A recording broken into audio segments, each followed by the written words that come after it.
Good morning, everyone. Welcome back to PNW Traditions. My name is Melanie, and today is going to be sort of a come along in the kitchen with me kind of day. As you can see, I had canning projects the day before, part of my elderberry canning video that you probably already saw. And this morning, my daughter was like begging for waffles. And so we decided to go ahead and make some waffles this morning. Usually we try to keep breakfasts pretty easy in our house, but this morning we decided to go a little extra. So we busted out our mini waffle maker, which is just the size of like the store-bought waffles that you get in the frozen food section. They're just that size. So you can make your own homemade, good for you recipe, but have them easy toaster size. So I usually always make a huge batch of these and stick them in the freezer. My teenager likes to heat them up before school, and it's an easy grab for me in the mornings for the littles. So we often use these, and I just make a huge batch. So I'm mixing in my dry ingredients, which I put 2 cups of flour, 4 teaspoons of baking powder, and half a teaspoon of baking soda, and then like a 1/4 teaspoon of salt, just like a pinch of salt. And that's the dry ingredients. And then I'm going in with 2 teaspoons. Let's see, what does my thing say? Yeah, 2 tablespoons of melted butter. And we're going to throw that into the dry ingredients along with 1 3/4 cup milk. And I don't worry about the milk being room temperature or anything like that. It never seems to affect the texture. So you can add sugar to this if you want. Usually the recipe calls for 2 tablespoons of sugar, but I always add just like 2 tablespoons of maple syrup into it. You could do honey, coconut sugar, whatever. And then I'm going to go in with 2 eggs and mix it up. And my daughter is going to help us mix this up this morning. This was sort of her idea and her breakfast project, so she got involved. So I'm just making sure that there's not any huge lumps left, and then we're going to go ahead and load this up into the waffle maker.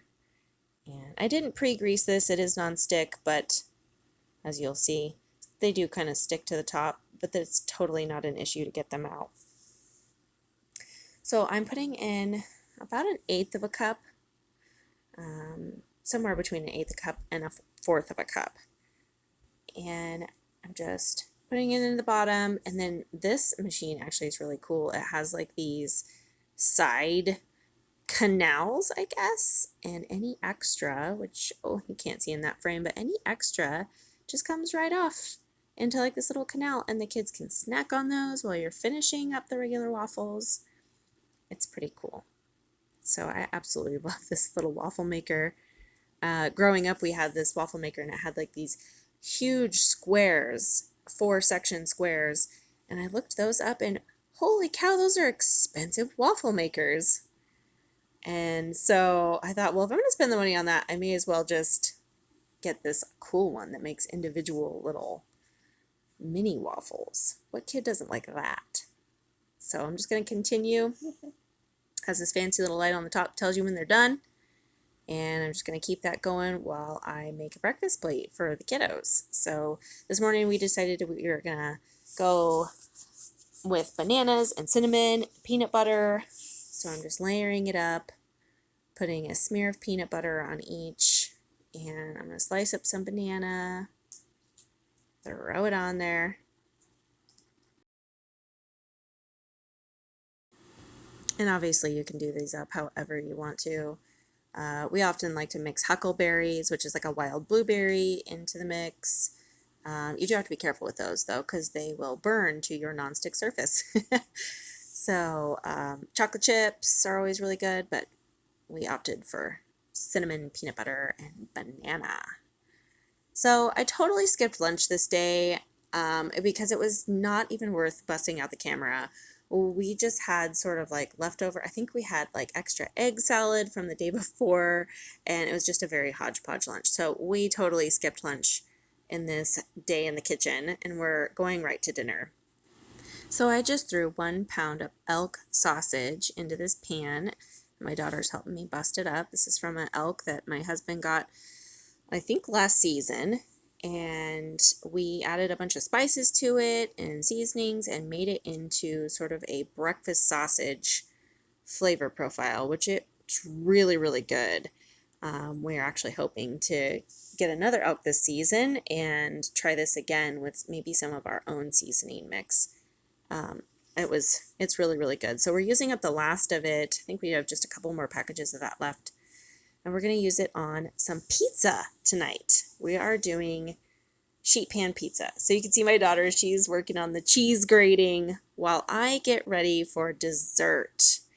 So we browned up the meat, she's grating cheese, and I am getting some milk into a pot to get ready to make some chocolate ice cream. Now, this chocolate ice cream turns out so rich and so delicious. You have been warned. So I am heating up 1 cup of milk, and I am cracking 3 eggs to get 3 egg yolks. So I'm separating them all out, and I'm only heating up this milk because I kind of want to temper those egg yolks just to be a little safer, you know? And so while that's heating up, which you can see it's steaming, I am measuring off 3 cups of heavy cream. And now we're going to temper these egg yolks. I was trying to get the best camera angle for you guys so you can see this. But you just want to add a little bit of that hot milk, whisk, whisk, whisk, a little bit more milk, whisk, whisk, whisk, until you get it pretty much up to temperature, and then you can just pour it back into the pot and mix it into everything. You do this just so that they don't scramble. No one wants scrambled eggs in their ice cream. That would be disgusting. So now we're moving on to the chocolate component, which I have 4 ounces of unsweetened chocolate. After having made this and eaten it, you could probably get away with just 2 ounces if you didn't want this to be like a super rich chocolate ice cream. But we went for the gusto tonight, and we went for 4 ounces of unsweetened chocolate, and I'm just chopping it up. And I have said this before in a video, and I will say it again, chopping chocolate is one of my favorite activities. I don't know why. It is just incredibly satisfying to listen to it break underneath your knife.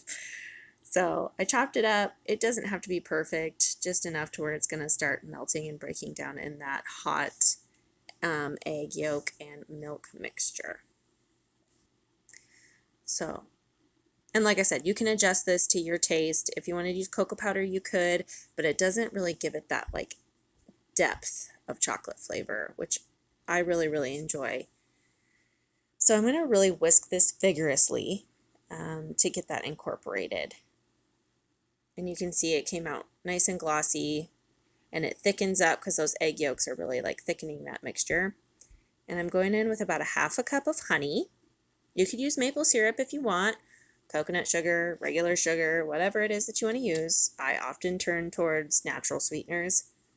And I'm going to go in with about a tablespoon, I think, of vanilla extract and just a pinch of salt. That just kind of rounds everything out, makes everything super flavorful. So I'm going to make sure that's really incorporated, and then I'm going to pour in this super cold cream, and that's going to cool the whole mixture down. Now, I am never patient enough. I always just throw this right into my ice cream maker, and generally my ice cream maker can handle it.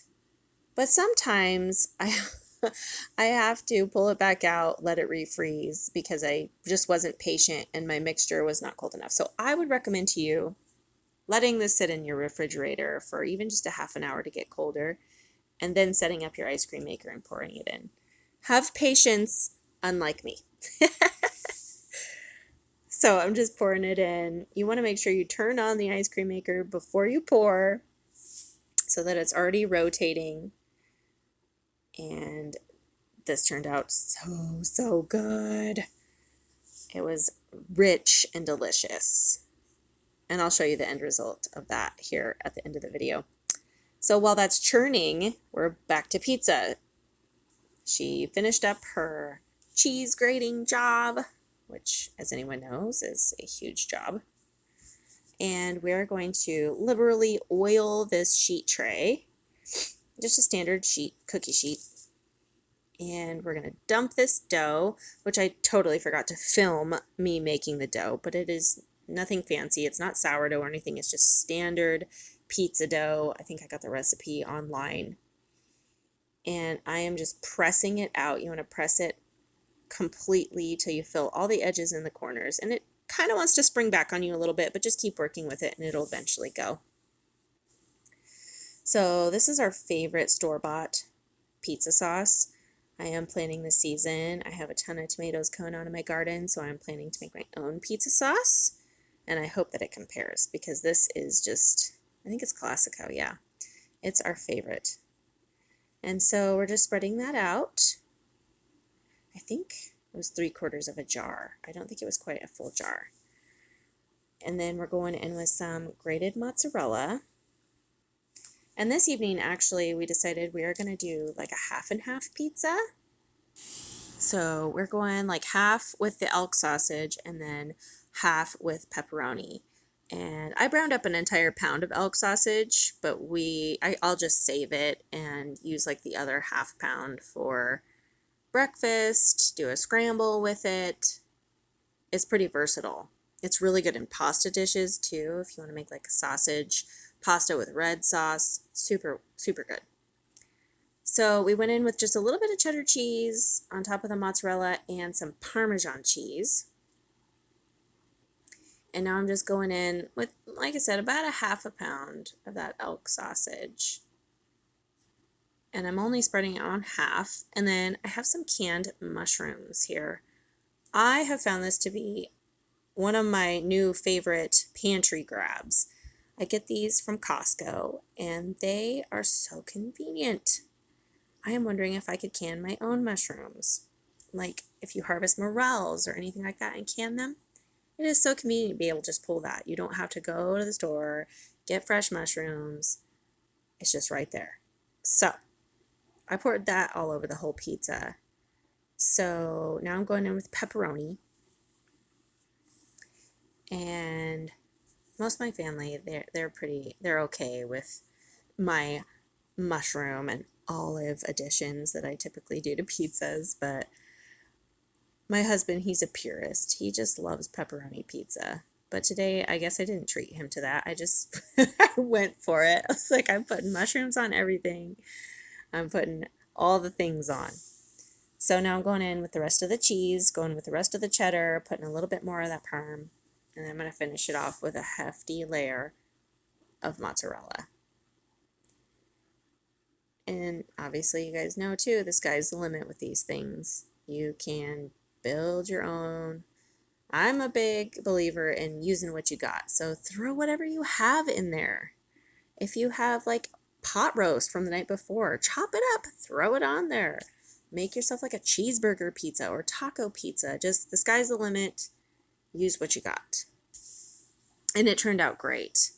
As you can see, it is brown and bubbly and delicious. And just about that time, the ice cream was done churning, and it turned out great. The texture was perfect. And I have these little half-gallon containers I like to put my ice cream in, kind of a similar size to store-bought ice cream. And I just pour it in, and then you're just going to let this freeze up, and it'll harden up where you can scoop it from the freezer. So now it's time to eat. I'm going to cut this pizza up, and everyone was excited about this dinner. It turned out so amazing.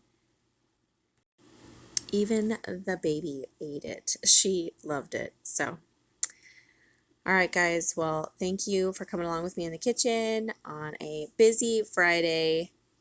I hope you guys try some of these recipes in your own home, and I will catch you guys on the next one.